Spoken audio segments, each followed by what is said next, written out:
Good day everyone! The topic that our group chose is in vitro fertilization.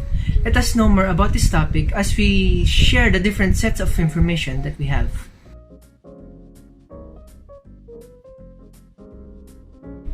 So first, what is in vitro fertilization? In vitro fertilization helps with fertilization, embryo development, and implantation for women so that they can get pregnant. In this topic, we have to discuss first the different concepts. The first one is the monthly menstrual cycle. One of the ovaries releases an egg and that process is called ovulation. A woman will get pregnant if she had sex just before or right after ovulation. The man's reproductive fluid, called the semen, will be able to fertilize the egg just inside the fallopian tube. The now fertilized egg will be called the embryo.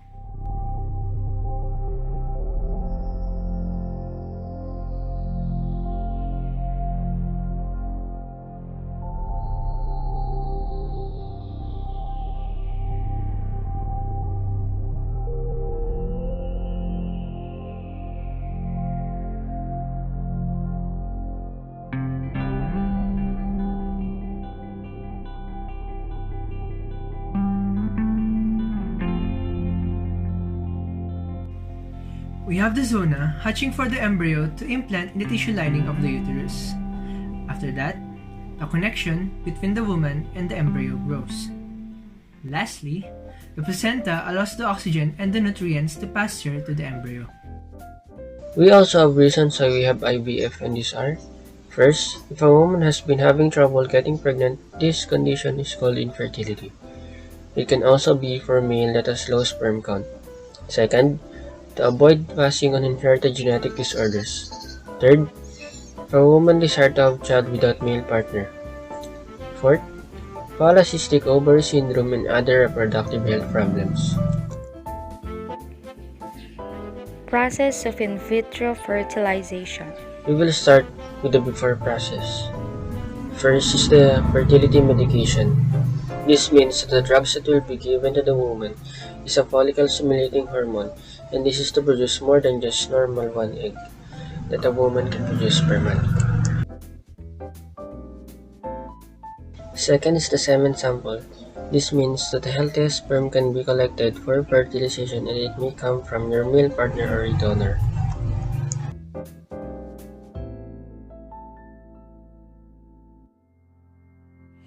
After process of in vitro fertilization, we have three main procedures.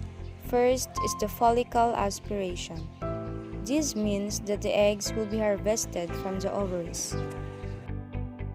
Second main procedure is the fertilization. This means that the collected eggs will be taken immediately to the laboratory where they will be fertilized. Fertilization can be performed by insemination, where several sperm are mixed with the healthiest eggs. Eggs may be fertilized with sperm injected directly into them, and this process is called intracytoplasmic sperm injection.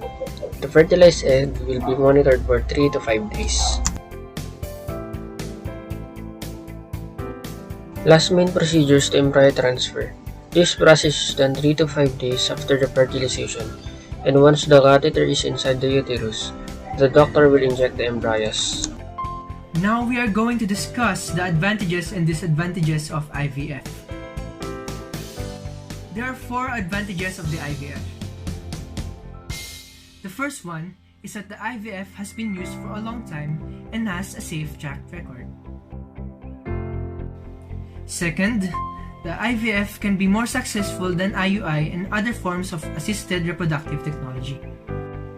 The third, IVF can help single women or same-sex couples to have a baby of their own.